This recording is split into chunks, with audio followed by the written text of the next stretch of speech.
ನಮಸ್ಕಾರ ವೀಕ್ಷಕರೇ, BHP gold channel ವೀಕ್ಷಕರಿಗೆ ತುಂಬು ಹೃದಯದ ಆತ್ಮೀಯ ಸ್ವಾಗತ ಸುಸ್ವಾಗತ. ವೀಕ್ಷಕರೇ, 2025 ಹೊಸ ಸಂವತ್ಸರ, ಹೊಸ ಮಾಸ, ಹೊಸ ಪಕ್ಷ, ಋತು, ಆಯಣ ಇವೆಲ್ಲ ಇರತಕ್ಕಂಥದ್ದು. ಯುಗಾದಿ ಹಬ್ಬದ ಸಂವತ್ಸರದ ಫಲ ಹೇಳತಕ್ಕಂಥದ್ದು. ಹಾಗಾದರೆ ಮೃಗಶಿರ ನಕ್ಷತ್ರ, ಆರಿದ್ರಾ ನಕ್ಷತ್ರ ಮತ್ತು ಪುನರ್ವಸು ನಕ್ಷತ್ರ ಮಿಥುನ ರಾಶಿ ಹೇಳ್ತಕ್ಕಂಥದ್ದು. ಹಾಗಾದರೆ ಈ ಸಂವತ್ಸರದ ಫಲ ಹೇಗಿದೆ ಹೇಳ್ತಕ್ಕಂಥದ್ದನ್ನು ಈ ನಮ್ಮ ವಿಡಿಯೋದಲ್ಲಿ ತಿಳಿದುಕೊಳ್ಳೋಣ. ಓಂ ನಮಃ ಸೂರ್ಯಾಯ ಚಂದ್ರಾಯ ಮಂಗಳಾಯ ಬುಧಾಯ ಚ ಗುರು ಶುಕ್ರ ಶನಿಭ್ಯಶ್ಚ ರಾಹವೇ ಕೇತವೇ ನಮಃ. ಮಿಥುನ ರಾಶಿಯವರಿಗೆ ಈ ಸಂವತ್ಸರದಲ್ಲಿ ಸರ್ವಕಾರ್ಯಂ ಶುಭಂ ಭವೇತ್. ಅಂದರೆ ಮಿಥುನ ರಾಶಿಯವರಿಗೆ ಎಲ್ಲ ಕೆಲಸ ಕಾರ್ಯಗಳು ಕೂಡ ಶುಭಮಯವಾಗಿರುತ್ತೆ. ಗ್ರಹಗಳ ಯೋಗ, ಗ್ರಹಗಳ ಫಲಾಫಲಗಳು ಕೂಡ ತುಂಬ ಚೆನ್ನಾಗಿ ಲಾಭದಾಯಕವಾಗಿ ತಂದುಕೊಡುತ್ತೆ ಹೇಳ್ತಕ್ಕಂಥದ್ದು. ನೋಡಿ, ಮಿಥುನ ರಾಶಿಯವರಿಗೆ ಧನಾಗಮನ, ಸ್ಥಾನ ಪ್ರಾಪ್ತಿ, ಸೌಭಾಗ್ಯ ಯೋಗ, ಸಂತಾನ ಯೋಗ, ವಿವಾಹಾದಿ ಮಂಗಲ ಯೋಗ ಹೇಳತಕ್ಕಂಥದ್ದು. ಅನೇಕ ವರ್ಷಗಳಿಂದ ಮಿಥುನ ರಾಶಿಯವರು ವಿವಾಹ ಆಗ್ತಾ ಇಲ್ಲಲ್ಲ ಹೇಳ್ತಕ್ಕಂಥದ್ದು. ವಿವಾಹಾದಿ ತೊಂದರೆಗಳು, ಮಕ್ಕಳಿಗೆ ವಿವಾಹ ಆಗಲಿಲ್ಲ ಹೇಳ್ತಕ್ಕಂಥ ಕೊರಗು ತಂದೆ ತಾಯಿಯವರಿಗೆ ಸದಾ ಕಾಡ್ತಾ ಇರ್ತಕ್ಕಂಥದ್ದು. ಅದರ ಸಂಬಂಧ ಕುಟುಂಬದಲ್ಲಿ ವಿರಸ, ವೈರತ್ವ, ವಿವಾಹ ನಿಂತು ಹೋಗತಕ್ಕಂಥದ್ದು, ಇದೆಲ್ಲ ಸಮಸ್ಯೆಗಳನ್ನು ಅನುಭವಿಸ್ತಾ ಇದ್ದಾರೆ. ಆದರೆ ಈ ಸಂವತ್ಸರದ ಫಲದಿಂದ ಇವೆಲ್ಲ ದುಃಖಗಳು, ಕಷ್ಟಗಳು ದೂರವಾಗಿ ನಿಮ್ಮ ಇಚ್ಛೆಯಂತೆ ಇಷ್ಟಾರ್ಥ ಸಿದ್ಧಿ ಉಂಟಾಗಿ ನಿಮಗೆ ಆ ಭಗವಂತೆಲ್ಲ ಶ್ರೇಯಸ್ಸನ್ನು ಕರುಣಿಸ್ತಾನೆ.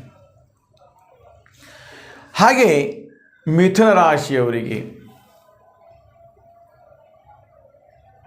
ಇಂಡಸ್ಟ್ರಿಯಲ್ಲಿ ಕೆಲಸ ಮಾಡ್ತಾ ಇರ್ತಕ್ಕಂಥವರಿಗೆ, ಯಂತ್ರೋಪಕರಣಗಳ ವ್ಯವಹಾರ ಕ್ಷೇತ್ರದಲ್ಲಿ ವ್ಯವಹಾರ, ಅಲ್ಲಿ ಅಕೌಂಟ್ಸು ಅಥವಾ ಬೇರೆ ಬೇರೆ ಥರದ ರಫ್ತುಗಳನ್ನು ಮಾಡ್ತಕ್ಕಂಥದ್ದು, ಕಾಗದ ಪತ್ರ ವಿಲೇವಾರಿ, ಕೋರ್ಟಿನಲ್ಲಿ ಕೆಲಸ ಮಾಡ್ತಕ್ಕಂಥವರು, ಬರಹಗಾರರು, ಟೈಪಿಸ್ಟ್, ಈ ಥರದ ಒಂದಷ್ಟು ಸಣ್ಣ ಸಣ್ಣ ಕೆಲಸ ಕಾರ್ಯಗಳನ್ನು ಮಾಡಿಕೊಂಡು ಅನೇಕ ದಿನಗಳಿಂದ, ವರ್ಷಗಳಿಂದ ಜೀವನವನ್ನು ಸಾಗ್ತಾ ಇರ್ತಾರೆ.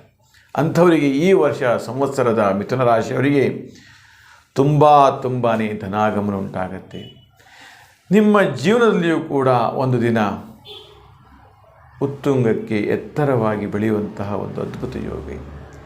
ನಿಮಗೂ ಕೂಡ ವಾಹನಾದಿ ಯೋಗ, ಸಾಲ ಬಾಧೆಗಳೆಲ್ಲವೂ ಕೂಡ ನಿವಾರಿಸ್ಕೊಳ್ತಕ್ಕಂಥದ್ದು, ಸಾಲ ಬಾಧೆಗಳನ್ನು ದೂರ ಮಾಡ್ತಕ್ಕಂಥದ್ದು, ಹೀಗೆ ಇವೆಲ್ಲವೂ ಕೂಡ ಇರುವಂತಹ ಒಂದು ಅದ್ಭುತವಾದಂತಹ ಮಹಾಯೋಗ ಅಂತಲೇ ಕರೀಬಹುದು.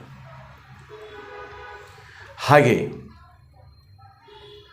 ತಾಪತ್ರಯಗಳು, ಹಣಕಾಸಿನ ಸಮಸ್ಯೆಗಳು ಆಗಾಗ ಬಂದುಬಿಡ್ತಾ ಇರ್ತಕ್ಕಂಥದ್ದು, ಸಾಲ ಬಾಧೆ, ಯಾವಾಗ ಈ ಸಾಲ ತೀರಿಯುತ್ತೆ, ಯಾವಾಗ ಸಾಲ ಬಾಧೆಗಳೆಲ್ಲವೂ ದೂರವಾಗುತ್ತೆ, ಯಾವಾಗ ಸಂತೋಷ, ಆರೋಗ್ಯ ಶಮನಗೊಳ್ಳುತ್ತೆ, ಹೀಗೆ ಈ ಥರದ ಒಂದಷ್ಟು ಚಿಂತನೆಗಳನ್ನು ಮಾಡ್ತಾ ಇರ್ತಕ್ಕಂಥವೆಲ್ಲವೂ ಕೂಡ ದೂರವಾಗಿ ಒಂದು ಉತ್ತರೋತ್ತರ ಅಭಿವೃದ್ಧಿಯಾಗಿ ದೈವಾನುಕೂಲ ಸಿದ್ಧಿಯನ್ನು ಅನುಗ್ರಹಿಸ್ತಕ್ಕಂಥ ಮಹಾಯೋಗ ಮಿಥುನ ರಾಶಿಯವರಿಗೆ ಈ ಸಂವತ್ಸರದಲ್ಲಿರ್ತಕ್ಕಂಥದ್ದು.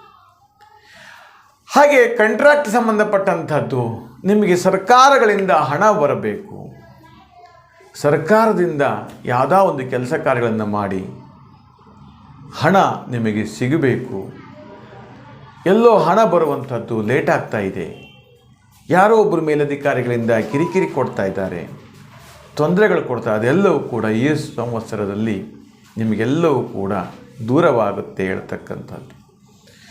ಹಾಗೆ ಚಲನಚಿತ್ರ, ಧಾರಾವಾಹಿ, ಈಗ ಸಂಬಂಧಪಟ್ಟಂಥ ವ್ಯವಹಾರ, ಹಣ ತೊಡಸ್ತಕ್ಕಂಥದ್ದು, ಪಡೆಯುವಂಥದ್ದು, ಯಂತ್ರೋಪಕರಣ ವ್ಯವಹಾರ, ಇವೆಲ್ಲವೂ ಕೂಡ ಹೆಚ್ಚೆಚ್ಚು ಈ ಸಂವತ್ಸರದಲ್ಲಿ ಲಾಭವನ್ನು ನಿಮಗೆ ತಂದು ಕೊಡುತ್ತೆ ಹೇಳ್ತಕ್ಕಂಥದ್ದು. ಹಾಗೆ ದಿನನಿತ್ಯದ ಬಳಕೆಗೆ ಬೇಕಾಗುವಂತಹ ಎಲೆಕ್ಟ್ರಿಕಲ್ಲು ವ್ಯವಹಾರ ಉದ್ದಿಮೆ ಹೆಚ್ಚೆಚ್ಚು ಲಾಭವನ್ನು ತಂದು ಕೊಡುತ್ತಾ ಇರುತ್ತೆ. ಹೆಚ್ಚು ಯೋಗವೂ ಕೂಡ ಇರುವಂತಹದ್ದು. ಒಟ್ಟಿನಲ್ಲಿ ಮಿಥುನ ರಾಶಿಯವರಿಗೆ ಕಷ್ಟದಾಯಕವಾಗಿದ್ದರೂ ಕೂಡ ಯಶಸ್ಸು ನಿಮ್ಮದಾಗ್ತಾ ಇರುತ್ತೆ ಹೇಳ್ತಕ್ಕಂಥದ್ದು. ಅಷ್ಟೇ ಅಲ್ಲ, ಸುಂದರವಾದಂತಹ ಒಂದು ಬದುಕು ನಿಮ್ಮದಾಗಿರುತ್ತೆ ಹೇಳ್ತಕ್ಕಂಥದ್ದು. ವೀಕ್ಷಕರೇ, ನಿಮ್ಮ ಕಷ್ಟ ಕಾರ್ಪಣ್ಯಗಳನ್ನು ಆ ಭಗವಂತ ನಿಮಗೆ ದೂರ ಮಾಡಲಿ. ಅಷ್ಟೇ ಅಲ್ಲ, ನಿಮ್ಮ ದಾಂಪತ್ಯ ಜೀವನ, ನಿಮ್ಮ ವ್ಯವಹಾರ ಕ್ಷೇತ್ರ, ನಿಮ್ಮ ದಾಂಪತ್ಯ ಜೀವನ, ಈ ಥರದ ಒಂದಷ್ಟು ವ್ಯವಹಾರ ಇವೆಲ್ಲವೂ ಕೂಡ ಆ ಭಗವಂತ ನಿಮಗೆ ಅನುಗ್ರಹಿಸಲಿ. ಅಷ್ಟೇ ಅಲ್ಲ, ನಿಮ್ಮ ಆರೋಗ್ಯ ಸುಧಾರಣೆ ಆಗಲಿ, ನಿಮ್ಮ ಮಕ್ಕಳು ವಿದ್ಯಾವಂತರಾಗಲಿ, ಬುದ್ಧಿವಂತರಾಗಿ ಒಳ್ಳೊಳ್ಳೆ ಕೆಲಸ ಕಾರ್ಯಗಳನ್ನು ಮಾಡಿ ಸಂತೋಷಮಯವಾಗಿರಲಿ ಅಂತ ಕೂಡ ನಾನು ಕೂಡ ಭಗವಂತನಲ್ಲಿ ಪ್ರಾರ್ಥಿಸುತ್ತೇನೆ. ನಿಮಗೆಲ್ಲರಿಗೂ ಶುಭವಾಗಲಿ. ಈ ವರ್ಷದ ಶುಭ ದಿಕ್ಕು ಬಂದು ಮಿಥುನ ರಾಶಿಯವರಿಗೆ ಪೂರ್ವ ದಿಕ್ಕು, ಹಾಗೆ ಶುಭವಾರ ಬಂದು ಗುರುವಾರ, ಶುಭ ಬಣ್ಣ ಬಂದು ಬಿಳಿ ಮತ್ತು ಹಸಿರು ಹೇಳ್ತಕ್ಕಂಥದ್ದು, ಶುಭ ಸಂಖ್ಯೆ ಹೇಳ್ತಕ್ಕಂಥದ್ದು 16, 22, 29 ಹಾಗೆ 2. ಹಾಗಾದರೆ ಈ ನಮ್ಮ ವಿಡಿಯೋ ನಿಮಗೆ ಇಷ್ಟವಾದಲ್ಲಿ ಲೈಕ್ ಮಾಡಿ, ಶೇರ್ ಮಾಡಿ ಮತ್ತು ಸಬ್ಸ್ಕ್ರೈಬ್ ಮಾಡಿ ಅಂತ ಹೇಳ್ತಾ ನಿಮಗೆಲ್ಲರಿಗೂ ಶುಭವಾಗಲಿ, ಮಂಗಲವಾಗಲಿ.